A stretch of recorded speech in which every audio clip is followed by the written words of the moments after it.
Well, welcome to our webinar and customer forum to talk about real life HR management. Our HR team today will be leading that, Kara and myself. My name is Sarah Brandenburg, and we're part of the customer success team. We'll go ahead and start with some introductions from our customer forum and our customer panel. And then we will turn over the floor to Kara and a few other team members to start our wonderful discussion. Thank you all for joining us today. So I'm Kara. As Sarah said, I'm part of the customer success team at HR Partner as well. And I've rounded together some of our customers who I'm going to hand over to straight away, who can introduce themselves. So first and foremost, we have got Kirsty. Kirsty, if you want to tell everybody a bit about yourself and what you do, where you are. Yep, so my name's Kirsty Burrill, and I am HR as one of my strands of my role as a director of operations in a small firm of solicitors. So we've got 4 offices, about 17 staff, and we're based in the Cotswolds. I was previously a head teacher, so have come to HR as part of my role very recently, and so that's why I'm using HR Partner to guide me through the process.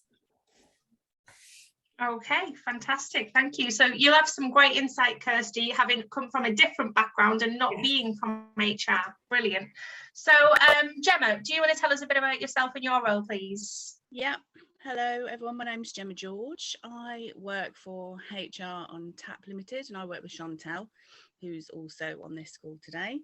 My background is not actually HR, but I've been working with Chantel now for coming up to 3 years. So I'm learning. I worked in local authority before this, so very different sector. So it's been quite interesting. Use HR Partner day to day with a number of clients. Obviously, we'll get into that. But yeah, that's me. Hi, everyone. Lovely. Thanks, Gemma. And on to Chantel now.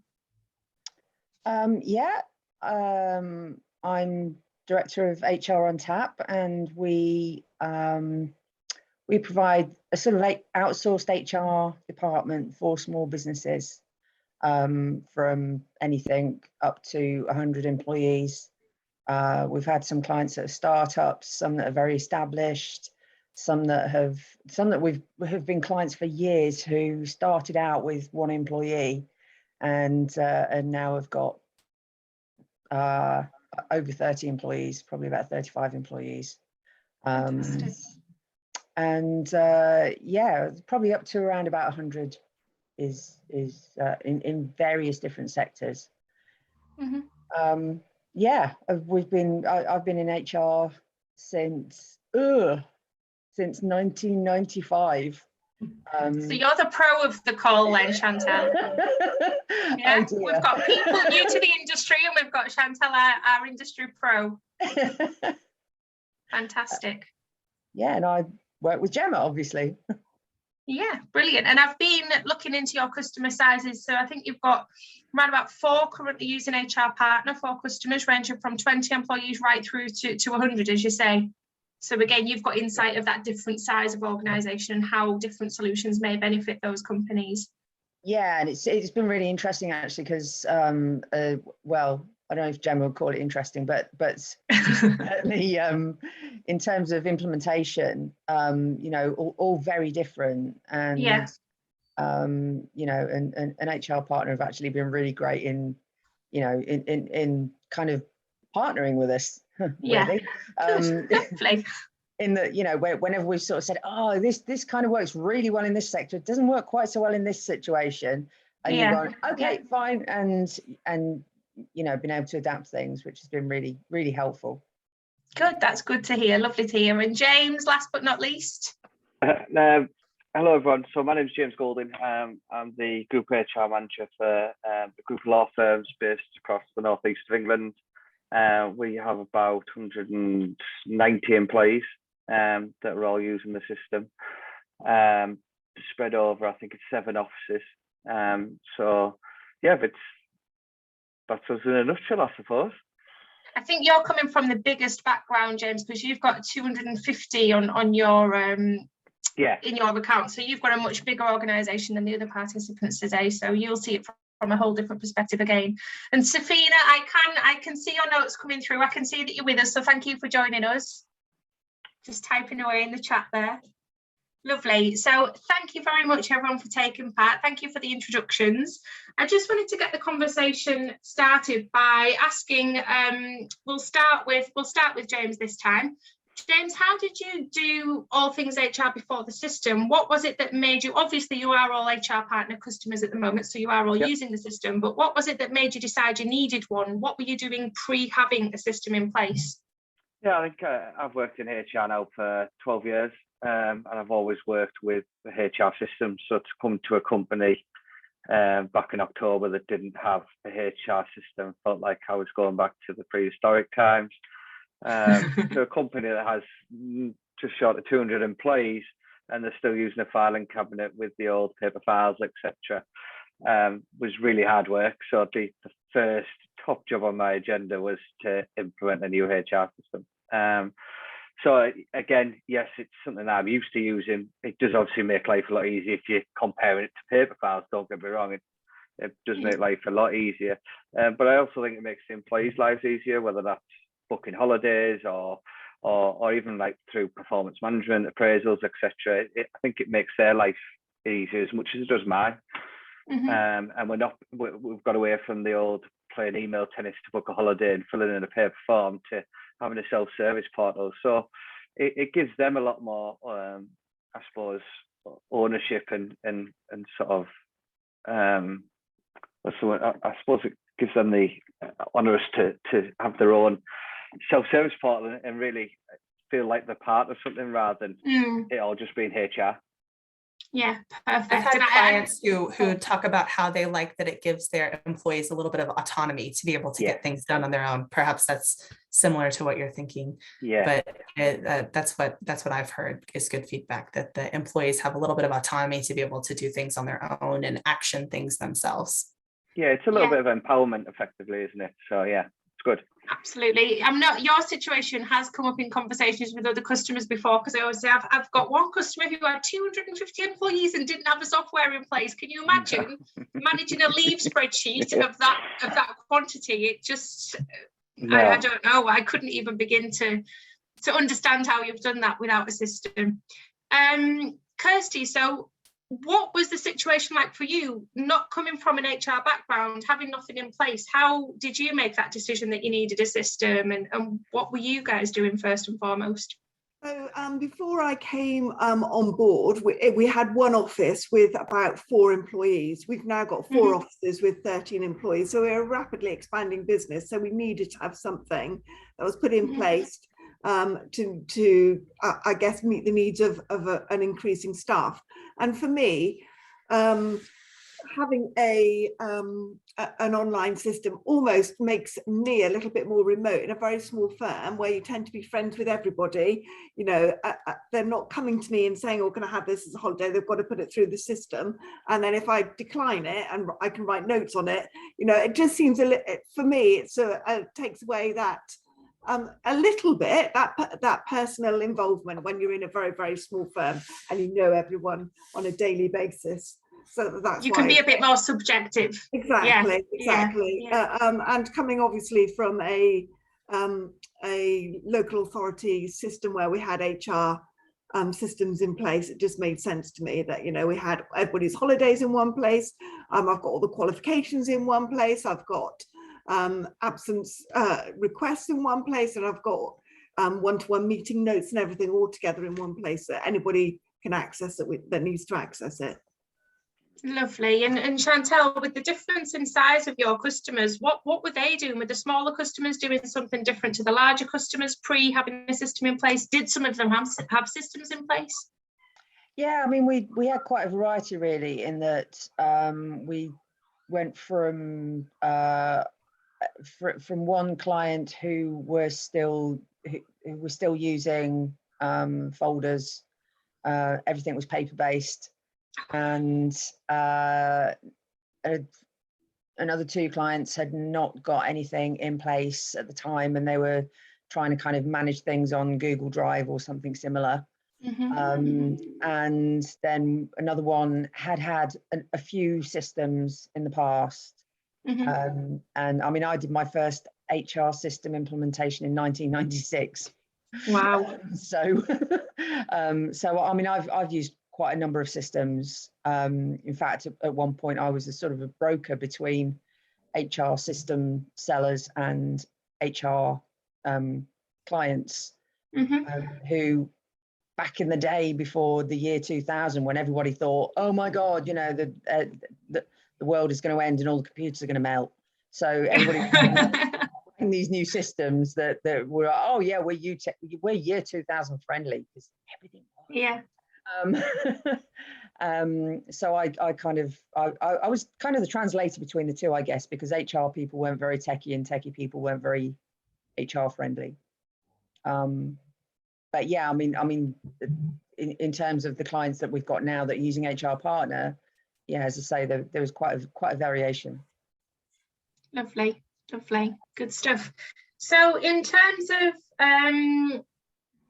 aiding your HR, what would you say is the best thing that you've done to aid HR? It doesn't have to be HR Partner. I'm not out there to get to talk about this, but generally, speaking overall about, I don't know, it could be implementing a proper time off and leave policy. It could be absolutely anything at all. So Kirsty, is there anything in particular that you think has really helped aid HR at your organisation? I think it is a time off and leave. So we have had a policy now that's very clear about how much time off people are allowed, and I think, say, you know, like James was saying, you know, giving staff a little bit more autonomy about everything, and saying that, you know, there's no point emailing me and asking me for a holiday. You need to use the system.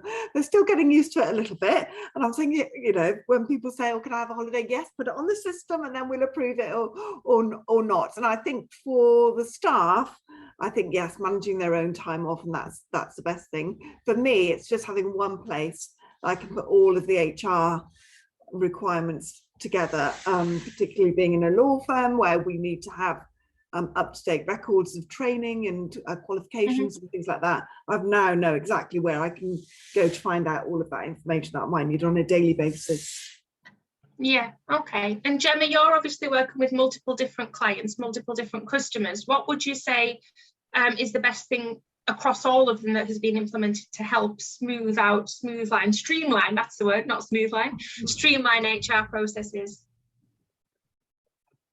I think obviously overall it's the visibility. It's for us and our clients, it's the visibility.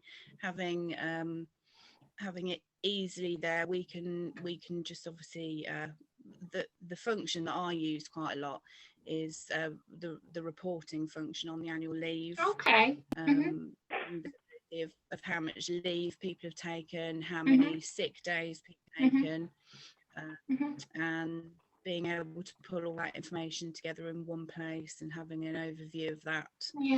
With our client, I think the annual leave aspect of the systems has been a godsend for them, because goodness knows how some of them were doing it before. I think it was mentioned, someone else mentioned about paper forms and trying to submit paper forms for sign off, and there wasn't proper logging of annual leave, and it was all getting very messed up. So that's been a really helpful function across the board, and for us as well to be able to. I can imagine it has, and I think a lot of different aspects of HR relate back to paper forms and sign-off process and things like that. And obviously it is laborious, it does take a long time to do, it can be tricky, things can get lost, but you've also got that whole implication of GDPR these days as well, haven't you? Where did I leave that piece of paper lying around? What information is in that folder that's on my desk that's not locked, and things like that. And having something in a piece of software, whether it be HR Partner, whether it be your payroll system, or even Excel spreadsheets, as long as it's not lying around on your desk, it does feel that bit safer, doesn't it? That bit more secure and compliant. Talking of sign-offs as well, I know that when I've worked internally within HR departments, recruitment sign-offs were a big thing, and having that paper trail of anything that needed to go through a recruitment channel. What are you all using in terms of recruitment? Are you using the system? Are you using other channels? Do you use agencies?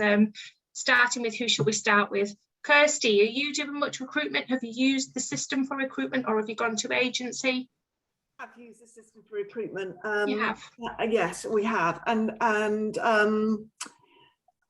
it's been a really useful tool. I mean, for me, obviously, it's my first round of recruitment that I've done, and just having everybody's CVs on there, being able to pull them up, having specific emails that we can send out, and setting up templates for that.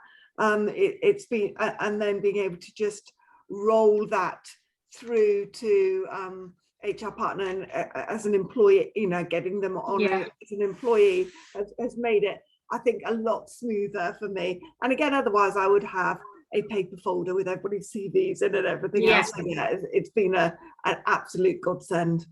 Yeah, I think for me, the best thing is, one, you can send bulk emails, but then also the fact you hire them in a click and it sends the onboarding checklist, that for me is a great time saver. As an ex-recruiter, that to me is worth its weight in gold. Gemma, you were in touch with us, I think it was just yesterday or the day before, saying that one of your customers is recruiting a lot, or has recruited a lot, got a lot of new starters at the moment. What does that customer do in terms of recruitment? Have they used other channels? Yeah, honestly, at the moment, the recruitment module is not something that they are using on a basis. They use recruiters, but it's something that I'm obviously gearing them towards. Yeah, absolutely. One of our other clients uses the recruitment function, the recruitment module a lot, and they found it being helpful. And as you're mentioning, that one of the benefits that I found is being able to send out bulk emails.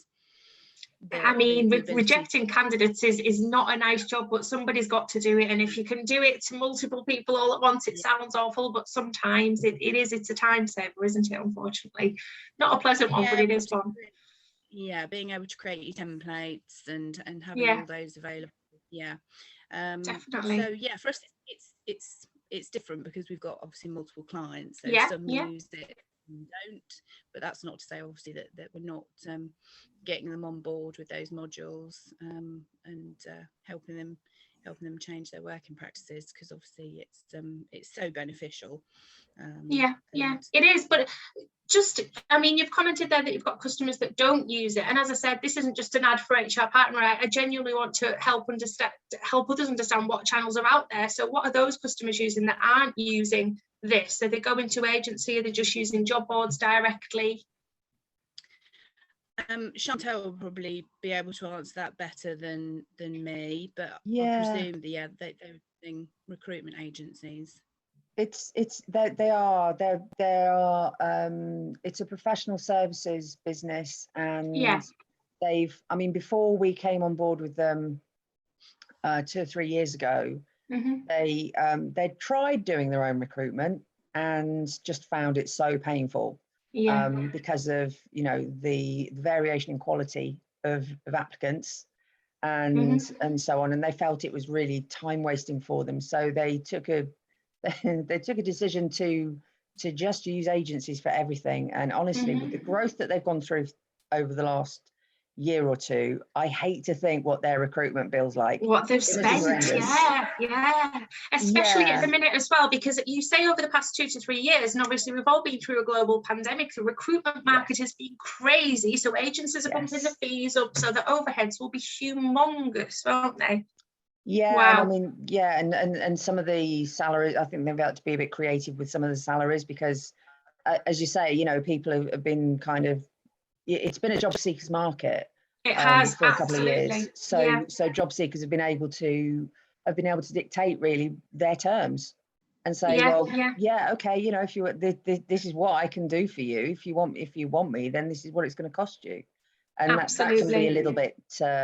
can be a little bit challenging as businesses start to grow, in particular, in trying to justify differences. And that's one of the good things with having a system like HR Partner for us, is I really wanted a cloud-based system that we could access as well as the clients, so that we could be more proactive with them.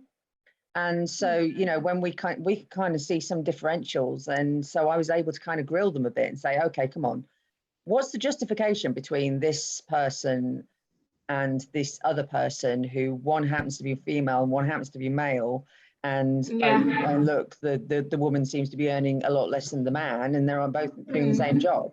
And you know, and there was there was a strong justification in terms of, you know, the level of experience, etc. And so, but yeah, I mean, you know, having the system means that we can kind of challenge things like that. And I have been talking to them as well very recently about the recruitment module and how that actually can save them an awful lot of time and money.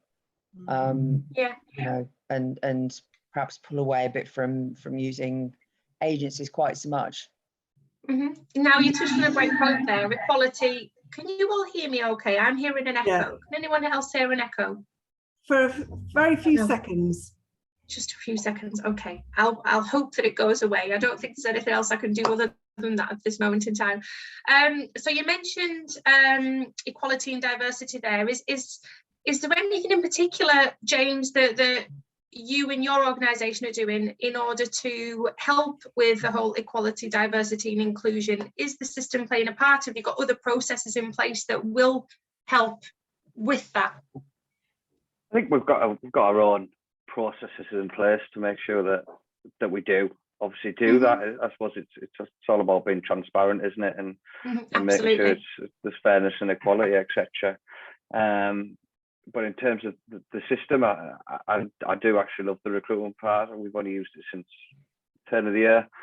But it's just the fact that you can advertise across so many boards, but everything's in one place. And I think that's the key. It's so much time saving than advertising on all these different job boards and then having to log into each one of the job boards, just and then collect all the CVs. Whereas when you do it through here, they're all fed back to the same place. And the fact that you can send obviously the link out you can email out to friends, to family, etc., which helps as well. And especially if you've got sort of an employee referral scheme as well, it makes it easier for them to potentially earn, the employees to earn cash on the back of it. Tell us about your employee referral scheme then, because some companies may not have one of those in place. Yeah, at the minute we just all benefits are currently under review. At the minute we have a 2-tier referral scheme, so it's I think it's £200 for what we would call an easy or an easier to fill role without any disrespect. So in our business, it's more of your administrators, your secretarial roles. Okay, but if you're looking to recruit a hard to find lawyer or a barrister or something, it can be up to £1,000. Lovely, nice. And do you find you get a lot more traction for that? Are your employees really encouraged to help out when you've got vacancies? Yeah, it's amazing what employees will do to get a reward. I always go back to my previous company when I think it was England were in the semi-final of the Euros last year, and the CEO said, if you get something like 100 likes, I'll let you come in at 9:30. 500 likes, I'll let you come in at 10. 1,000 likes, you can come in at 11, and 2,000 likes, you can all have the day off for free. I think it took us about 42 minutes to get 2,000 likes on this Facebook post. So the power's there. It's just got to benefit them. That's the only problem. As long as there's a benefit and a prize at the end, it's amazing what employees will do. Amazing. Definitely. Yeah. Has anyone else got any similar stories? Any other benefits or incentives or anything internally that they would do? No, I've worked in a similar organisation that did things like this, and it is like you say, you put the will there, and people they want to do it. Yeah, absolutely. Just dangle the carrot, they'll come running. It's funny, definitely. Great stuff. So keeping that thread of employees, how you've both mentioned, or both James and Gemma have mentioned, that autonomy, for example, that the system is given your employees, but has it helped with employee engagement at all, or what else are you doing? What's your bigger employee engagement picture? How are you getting that? I mean, it's a huge topic, a very hot topic at the moment, employee engagement. We've done a webinar on it as well, haven't we? But yeah, I think over to Chantel again. Have you got any examples of employee engagement, or how the system may have helped drive it? how the system has driven employee engagement. Doesn't necessarily have to be the system, just any examples of how companies are doing it, what channels they're using. I know in terms of the system, for example, things like the news and polls area and having people be able to comment on those and just get that dialogue flowing. The new performance management module as well. I think a massive part of employee engagement is an employee knowing where they're headed, knowing what they're aiming for, what goals they need to have in place, and what they need to attain to get to that next level. We'll touch upon that actually, because I don't think many of us will be using the new module as yet. Yeah, that's actually something that we've been talking to. Gemma's been talking to one of our clients about, and it's come at, I think, the perfect time for that particular client, because yeah, although I mean it's slightly, I think it's slightly thrown them that it's, you know, it's quite a big advance, the update in the module. So there are some things that are quite different, and I think that's maybe thrown them a little bit, but it's perfect because, I mean, you know, we're about to start reviewing their whole appraisal system. Yeah. I'm not a big fan of annual appraisals, yeah, and it's going to kind of help us to, I think, to develop the new way of doing appraisals for them, and yeah, and then we'll be able to mirror that in the system, which will make it so much easier. So what do you like to do then? If you're not a big fan of annual appraisals, what kind of, how do you like to work that performance review area? I just think that, you know, you tell somebody they've got an appraisal coming, and apart from Gemma, everybody else gets really, you know, they hate it. But yeah, you know, I think a lot of people can get really nervous about it, and it's like, you know, the word appraisal and performance review, it's like, oh my God, you know, I'm going to the headmaster's office and being judged. And I think that's the way a lot of people see the annual appraisal. And the reality is that nobody should ever go into an appraisal being surprised by what is said. They should already be well prepared, and they should already know how well or how badly they're performing. And you know, it should be an ongoing conversation. And you know, I think the one thing that we find particularly with small businesses is that they can kind of shy away from that, because let's face it, nobody apart from somebody who is an HR consultant actually goes into business as an entrepreneur wanting to manage people and be an HR specialist. No, they don't. So you're absolutely right.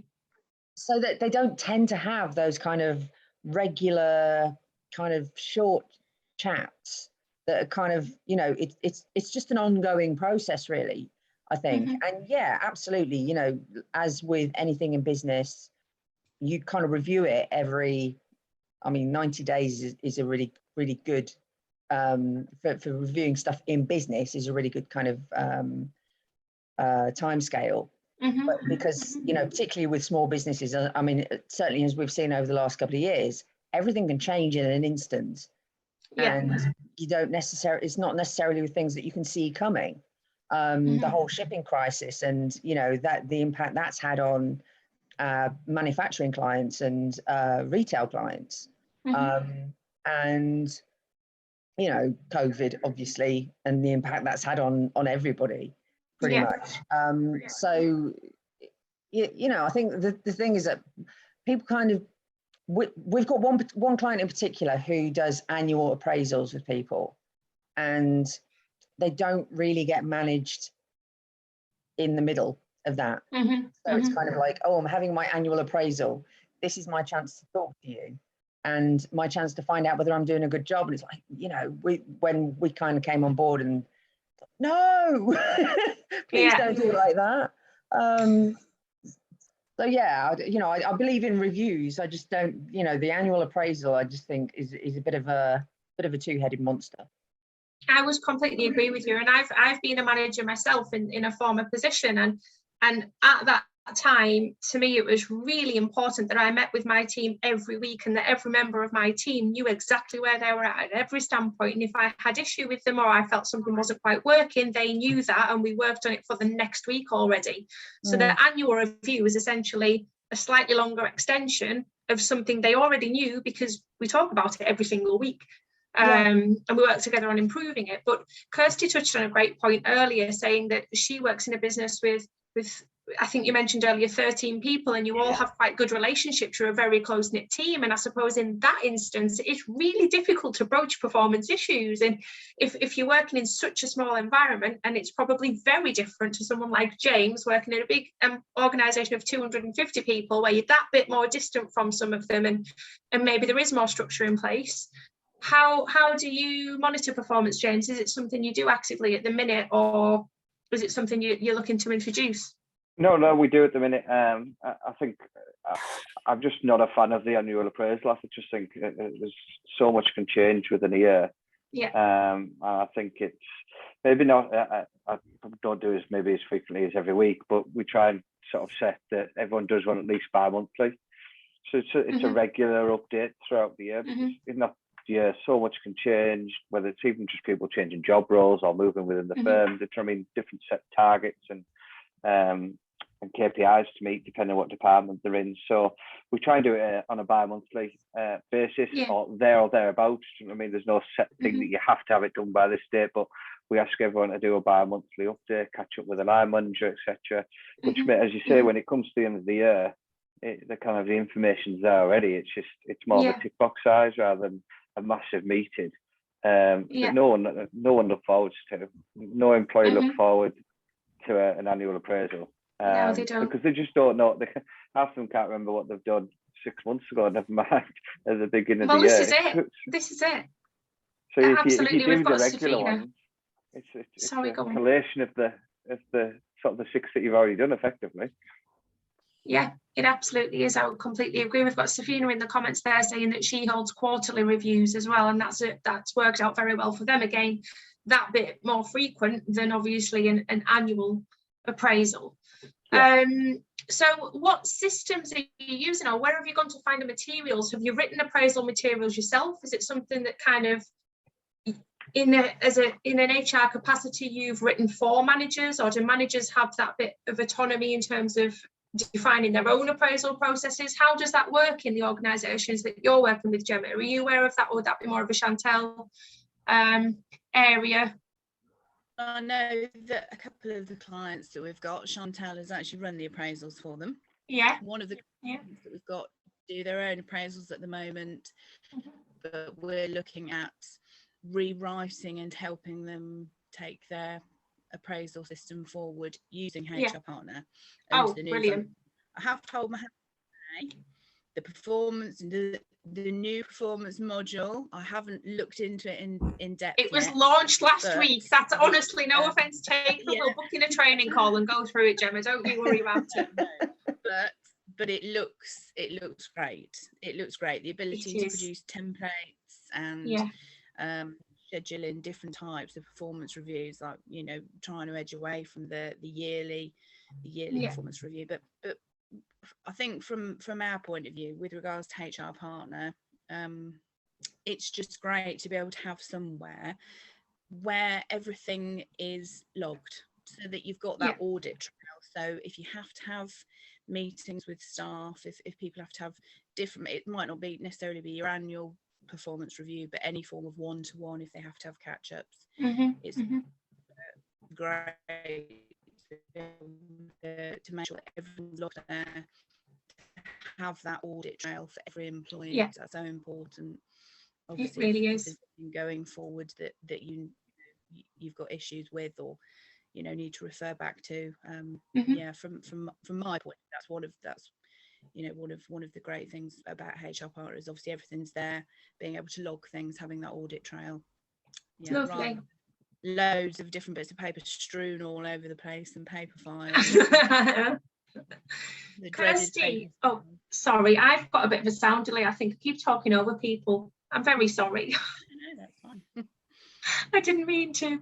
Kirsty, what does performance look like for you? Because obviously, as we've touched upon, you've probably got the smallest business out of all of the participants today, and we've mentioned that aspect of personal relationships with your colleagues as well. So does it exist? Is it something you're doing? And if so, where have you turned to get those materials? Where have they been born from? Yeah, so it is something we do, particularly obviously with new staff. So we've started having probationary meetings, and they've got a probationary period.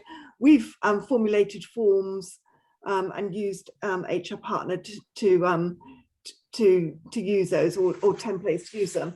But it's very much about the staff letting us know, if you haven't made the performance, what can we do to help you to get there.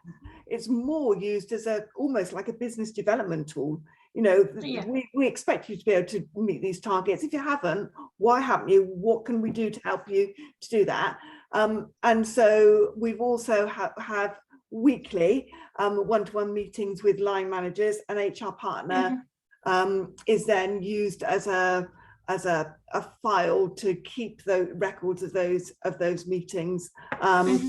Targets are reviewed on a quarterly basis with bonuses in place if they've met them. And then, yes, the annual review is literally just a extension of all of those meetings put together. And I just think it's put so much more emphasis on the employees knowing how much they influence the business. Actually, in a small business, you just have to have one person that's not, you know, achieving at their optimum, and that affects everybody else. And I think it's very much put the emphasis, like I said, on the employees to know that actually you need to be, you know, you need to be meeting your targets, because otherwise that's going to affect everybody and everything. And it's put a lot more emphasis on them. I think some of them have had a bit of a shock, but they're managing it well. Good. And coming back to how you said you're doing them, you said you were using the forms tool within HR Partner, which is great, but that really tells me that the new module will be a great benefit to you, Kirsty, because it's just that bit more user friendly, and you can put a proper process in place. And Sarah and I are going to we're planning on delivering a training webinar on exactly that topic, because it is brand new. It's the first time we've replaced an old module with a new module, and it's completely been born by listening to customers talking about how they're using the system, how they're conducting their performance reviews, and us thinking, feels a bit clunky, and thinking, what can we do to streamline that process and to make it a bit of a nicer user experience for our customers. And we've gone away and developed, I say we, our lovely development team have gone away and developed this brand spanking new module, and we've kind of done a very quiet, gradual rollout of it, because it's hard to test, because people do performance management in very different ways, and some people may only do it once a year, others may only do it once every 6 months. So it's very difficult for us to say, we've released it, test it. It's really tricky. So we've done kind of a small and fairly quiet rollout. And then over the next month or so, we're going to put a big training in place so people can really see how they can make the most of it and how it can benefit them. But again, you mentioned there about goal tracking and about them achieving targets and getting sales, not sales necessarily, but some sort of commission or some sort of monetary benefit. And we've also got the new goals module in there as well, which again would really help you track that. So we'll have to talk more on that subject at a later date. Absolutely. You know, hearing everybody talk about performance management, because it is such a hot topic, and hearing your perspectives and your experiences, I think the feedback that I've received, I guess my stance on this is that a performance appraisal, a performance review of any type is better than none at all, because that is communicating with your staff, communicating with your employees, opening that line of transparency. All of that is what we're trying to achieve as a small business HR team. You know, when you have entrepreneurs, when you have small and mid-market business owners and leaders, often the focus is on growing the business, and many different people are involved in many parts and many projects. So you want to keep that line of communication open in any way with your staff. So although the yearly appraisal process may not work for all, I would say that it's probably better than nothing. And then long-term, you can go into the quarterly, the 6-month review, something that keeps the line of communication open so that not only your managers can learn how to communicate with their staff and be a little bit more engaged, which provides with that employee engagement piece, right? It gives you a confidential avenue for your employees to feel heard and to empower them, which we talked about earlier. So I like all of those options and having some flexibility. I also like the idea of starting small. When you think of an annual performance appraisal process, it does not have to be 35, 45 questions long. You can start very small. And it can be an iterative process. So you can start and then progress. You can have a first version and then a second version, all in the hopes of trying to better the process so that you can have employees who not only grow with the company, but provide good business for you as well. So just wanted to tie up that piece as well. Lovely, thank you. Something that I wanted to ask, I know that when I'm doing training calls with our customers, so I am going to focus on the system now, on HR Partner, I quite often am intrigued and quite excited to see customers using things in a way that it wasn't actually meant for, customers using parts of the tool for something to really fit their business. And I just wondered if anyone's got any little tricks or tips or anything that they are using. So I know, for example, some customers raise invoices using the expenses module. So they've got freelancers who need to use an invoice, so they've been using the expenses module, or people who want to log time off in lieu, which again is another project for this year that we're looking to help customers along the way with it at some point. But time off in lieu or working from home days using the calendar function, or using the annual leave function, or any part of the system for something it wasn't actually designed for, or is everything just kind of by the book at all? No? Okay, just wondered. It was just, go on, sorry, Gemma. Yeah, no, sorry. Yeah, one of our clients, we do that quite a lot. There's one of our clients who has quite an extensive list of different types of leave days. Yeah. We do use the system for that. So we've got work from home days. Yeah. In the office days. Yeah. Study days. Mm-hmm. So yeah, we do use that quite a lot, and we've also started using it for they've got some offices, some meeting rooms in the building that they wanted to use it to book out, so we use it to book out meetings. So yeah. There you go. I've never heard that one before. A new tip: use your time off and leave function to book out meeting rooms. What a good idea that is, because a meeting room could have a colour code on the calendar and everybody can see when it's in use. So I like that idea. I do. Great. Yeah, and they yeah. very happy. Yeah, lovely. So I think going back to work from home days and things like that, obviously during the pandemic, a lot of us started to work from home, and we had many customers coming to us saying, well, how can we log this in the system? And all they really needed was visibility of when people are working from home or in the office within a calendar. And the best way of getting something like that into a calendar is by using a time off and leave policy.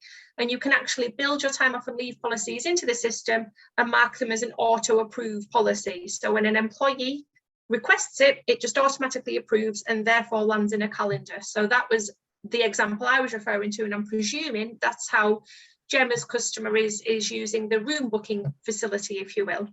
Yeah. What a great idea. Well, I've taken a new tip away that I can now share with other customers. That was great. Thank you very much.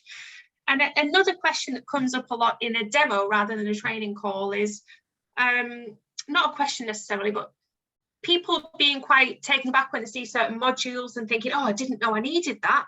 Is there anything that I think a lot of people come to us knowing they need something to track time off and leave. And that's the biggest thing. But is there anything that the system does that you kind of thought, I didn't actually know I needed that, but you know what? That's a really useful thing to have or to be able to track. James, I can see you thinking. This is obvious. I don't know. No. I get that feedback with the pin board. So do you really? The pin board for the employee portal, we talked a little bit about employee engagement and communication, which are something that I really value as an HR professional. But I have clients who use the pin board quite a lot and in some interesting ways. So the pin board can be used as a method for employees to provide. I've seen clients use it as shout outs. So instead of questions, answers, things for sale, how to, it's expressly used for encouraging or providing a good job, congratulatory notes, shout outs, a job well done to fellow employees. So the pin board is exclusively managed for that. And when we are all working from home, when we are all remote, it provides the employees another way to connect one-on-one with another in a way that's really low risk, really low, it's kind of a very quick and easy way and has a good amount of impact when you see their name, congratulations, so-and-so employee on a job well done, or a great large sale made on with this client here. So those shout outs, the pin board is unique, I think. And it's something that I always have questions about too. Yeah, I think something that I always get this, and it's just something I would never really have understood. I don't know, I just never would have expected. But whenever I mention the assets module, where you can log anything that you're giving out to your employees that you're going to get back at some point, people always seem to think, oh, I didn't know. I've got that information in a spreadsheet. I didn't even think that could be stored centrally somewhere, and just not really realizing how useful that could be. And the great thing is when you then go on to terminate an employee, you'll be told if they've got any outstanding assets as well, which again is just another useful little nugget. You're not having to go away and look at your Excel spreadsheets to find out who's got what laptop and who's got what monitor and who's got their ID badge who left a year ago and things like that. It's all there in front of you. So I think that's a useful one that people don't necessarily realize how much value it can add. Yeah. Okay. So what would you say, I'm keen to understand what's next in terms of your HR evolution. Has anyone got any big plans, any big projects in the world of HR coming up for the next 12 months or so? Who should we go to? Chantal, have any of your customers got anything planned, any big HR? Oh yeah, I mean there's always big plans going on with because I mean I think most of our clients are in growth mode. So yeah, they've all got big plans. We've also got, we've got big plans ourselves as well. And one of the next big thing that we're looking at is we're in the process of creating a sort of online client portal online training portal, so that we can create online training and host it. So what will be really interesting will be playing around with the integrations, with webhook integrations with through Pabbly, with HR Partner, so that when a client's employee completes some training, I'm hopeful that it will be able to just automatically talk through Pabbly to HR Partner and say, yeah, this person has completed this training, and then we can we can set up all kinds of automations to remind them in a year that they need an update or whatever. Well, that sounds like a great plan. I'm quite intrigued to see how that transpires. You'll have to keep us in the loop with how it all works for you. Absolutely. Yeah. Great stuff. Obviously, we do have the training module, which does have start and end dates for training. So you'd like to think, yeah, there's no reason that shouldn't work out. Well, not one that I can think of anyway. So keep us in the loop with that one. Keep us in the loop. Yeah, we'll do. Absolutely. James, have you got anything planned this year? Any big tasks, projects, any more system launches? Leap, so they're changing the case management system, but thankfully that has absolutely nothing to do with me, so I can sit here and relax, watch everyone else stress for a change. But I suppose there's always projects in HR, whether it's salary benchmarking or succession planning. I suppose in HR every day is different. You can change from one day to the next. So I suppose that's the fun bit about the job. You just don't know what you're going to walk into that day. But yeah, through growth and the business plans, yeah, there's quite a few projects this year. Yeah. How often do you do something like salary benchmarking? It's a big undertaking, isn't it? Especially when you've got quite a lot of different roles within your business. Yeah, I don't know the last time it was done. If no. So it's something that we're going to do. Obviously, need to get done ASAP, but it's something that I think you need to review on a quite regular basis, probably 6 monthly, yearly, just to see where the trends in the markets are and what your competitors are doing effectively. The idea is to be at the top of the market, so the employees want to come to you, whether that's through pay or through a benefits package, hybrid working, etc. It all adds up to the grand package. It does. Just ensuring that we're ahead of the game. Because go on, sorry, I was about to hand over to you anyway and say you'd already mentioned it's a very candidate driven market, so people are bumping the salaries up, and you then end up with this, it's all a bit off kilter then, isn't it? Because you've got your new employees on an awful lot more than your older employees, your existing employees, and you end up with huge discrepancies in the business. So benchmarking and making sure that everyone's on an even keel and that you're actually paying the market rate is becoming a massive task, but one that's gaining in importance. So over to you. I interrupted there by accident. So yeah, I was trying to draw back to you and accidentally cut you off instead. So go on. What would you like to say? Well, I mean, a couple of things on that. I think one thing is that from a benchmarking point of view, it's a bit of a nightmare of a job, and also I think you have to be able to think quite laterally, more as in the sort of marketing sense than an HR sense, I suppose, in that, you know, you put yourself in the shoes of the individual and think, okay, well, what are the jobs that are competitive to this role? And it's not based on job title, because I mean, you know, job titles can have such wide bands and can mean completely different things in different organizations. So that people are, and I think, you know, with the progress of digital marketing in particular and SEO, it's kind of like HR people need to start understanding things like SEO and search intent and those things, and being able to see, okay, well, if somebody in this role is looking for another job, what might they be looking for? So the competition for that job might not actually be the exact same job elsewhere. So benchmarking can be quite a tricky thing, and quite well, I mean, you can make it as complicated as you want, I suppose.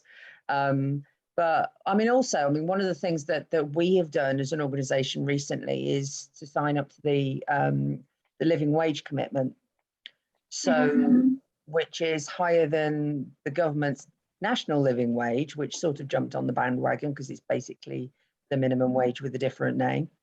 But yeah, I mean, we've signed up to that commitment sort of probably, well, actually, I mean, knowing that, I mean, it was just after, I think, the Ukraine war starting.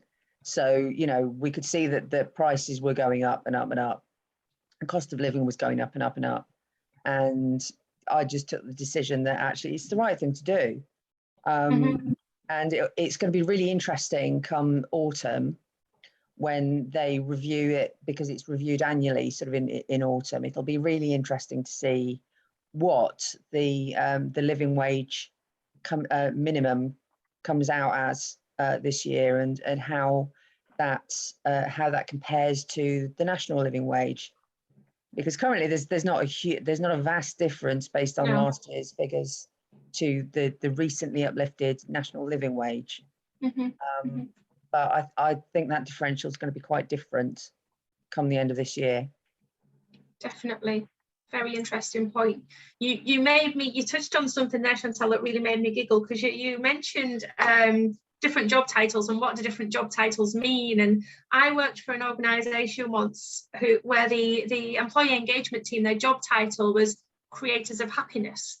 Now, you're never going to Google that when you're trying to benchmark a salary, are you, for somebody in employee engagement, creator of happiness? It makes it really tricky to do. It really does, genuinely.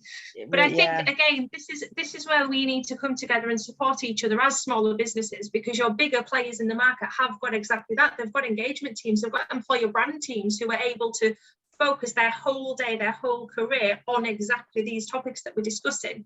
And obviously, as a smaller business, you're wearing many hats as an HR professional, and it's difficult to keep on top of it and to be able to compete, to get the best talent out there and to retain that talent when you don't really know what you're up against, because you've not got that expertise in-house or the time to go out and look and see what are your competitors doing, why are people going to them, what do you need to offer, what benefits, what value proposition do you need to have.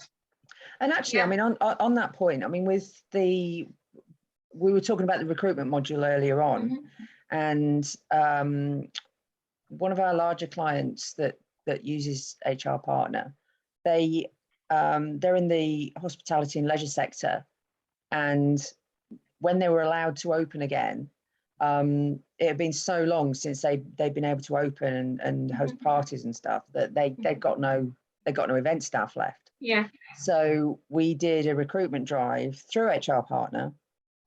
And I think we had about 96 applicants or something. Ooh, nice. For the first job. But what we did was we kind of split test it. So without getting too nerdy about it, just basically we had 2 job adverts out for essentially the same job, but with 2 different job titles. And so one was something like hospitality assistant. And I was like, well, that might be the job title, but actually people aren't going to be searching for hospitality assistant. They'll be searching for maybe bar work or something like that. So that was what we did. And that was what we were able to do through HR Partner, was to kind of split test that.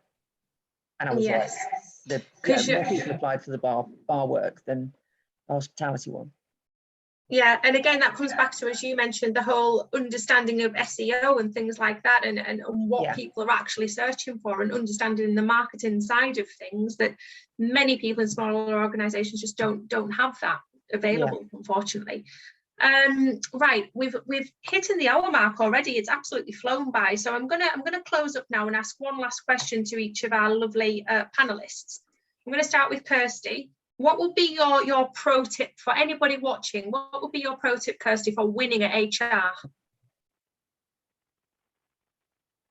For me, and that's just because I'm probably new to the job and new to the role, it's really having somebody else there behind you that you can go and ask all of those silly questions like, how do you use that tab and everything else? And I just think it's having it all systemized and organized, and that's why using HR Partner has been absolutely brilliant. It's told me what I need to do, when I need to do it, how I need to do it, and if I can't understand how it's told me that, then I've asked you, and you've been able to on the same thing on more than one occasion, I'm sure. So yeah, for me, it's been absolutely essential. Lovely. Gemma, how about you, again, as someone else coming from a non-HR perspective, but working on a day-to-day basis within the world of HR, what would be your biggest tip? I think if you're perhaps talking about HR Partner and obviously taking HR Partner on board, if you're a larger organisation, perhaps making sure that you've got a point of contact for the system, as in one who takes that responsibility for being in control of it to begin with, if that makes sense. And also with regards to obviously taking it forward, so it, as Kirsty said, just having everything in one place and having it all systemized and taking away from paper files and having, you know, everything on Google Drives, having it all in one Yeah. place, it is just, well, it's just a godsend. I mean, it makes it so much easier. So Good. James, how about you? You're, as we've said, from a much bigger organisation. So what would be your pro tip? What advice would you give to somebody trying to get their HR in line? I think it's so hard. No, the market's so hard to get out there. This is the first HR job where I've had to go and pick and had the chance to go shopping for my own HR system. Typically, when I've had a job before, it's this is the HR system, get on with it, sort of thing.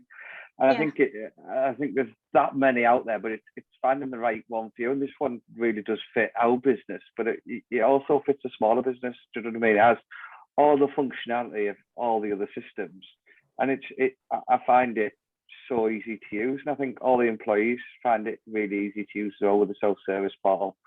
Nothing's hidden away; it's there as you can see it, sort of thing. And I suppose it's been a massive morale booster for them as well, having that sort of self-service portal and not having to fill a holiday form and play email tennis 6 times before someone signs it, and then someone then adds it onto a spreadsheet. So it does make life a lot easier, not only from a HR perspective or from a management perspective in reporting, etc., or performance management, but it's also a system where obviously everyone, your whole employee information is on there, whether that's file attachments, sickness records, holiday records, anything. It's all stored in one place. And I think that's what I like about it. And the last thing I want to add is, I suppose it's the really good thing about it is anyone can access it from anywhere as long as you've got an internet signal. Yeah. So you could be out at the weekend and think, oh, fancy booking a holiday. Log on HR Partners, book it on your system, and then book your holiday, sort of thing. So it's that easy. Without obviously you can do it for a phone, tablet, as long as it's got internet signal, you're away, and that's the good thing about it. Good. And from our pro in HR, Chantal, the closing word from you, what would be your biggest tip? Can I cheat and give 2? Go on then. Okay, so the first one is, there's like 2 mantras that I have with my clients. And the first one is that from a business protection perspective and employment law point of view, it doesn't matter whether you do something right. It matters whether you can prove that you did something right. Yes. So having the notes to file of discussions that you've had with employees, saying, so that you know that they have been warned about this thing like 3 times before you've actually gone as far as taking disciplinary action, or and they have had these warnings before they've ended up being dismissed. And yes, they did sign this document and they have said that they've read it, so they should know the rules and that kind of thing. Can you evidence that you've done things right? And the other one is the kind of run over by a bus scenario that I talk to my clients about a lot, which is, never to have one person in your organization who is so needed and everything is so much in their head that if they got run over by a bus tomorrow, could your business still function? And in some cases, the answer has been no. We had one client in particular who had a person who managed their payroll and accounts who wanted to leave. And, that ended up being a massive problem for them, because they were like, oh gosh, this person's got so much knowledge and information. And it's like, well, okay, this is where it comes back to systems. Because, if you systemize everything, so that somebody else can, if you kind of take on the McDonald's model, I suppose, where, the theory with McDonald's is that they've got this big handbook that anybody could walk in off the street, read the handbook and know how to run a McDonald's. And I think the more you can do that with HR and processes and, generally kind of, how people do their jobs, then the more security that gives your business. I think that those are 2 extremely valuable tips and 2 great takeaways for anybody watching this, and a great way to close up. And actually, we try to do that ourselves internally at HR Partner, don't we, Sarah? We've got almost a database, a log of anything we might do in a day and how it should be done, and best practice, and this is how you do this, and this, and it's great, it's invaluable, and it does just mean, and simple things like when customers are setting up approval rules in the system to approve time off and leave, I always say to them, make sure it goes to 2 people, because if someone, and they say we don't have people off, managers are never off, they could be hit by a bus. And then who approves the leave? And it's such a small thing, but to the person who's waiting for their leave to be approved because they're getting married, that you know, it's a bigger thing. It is. What great examples you gave there. Thank you very much for that. So Sarah, I'm gonna hand over to you. Have you got any closing words or anything at all? It's been a wonderful discussion.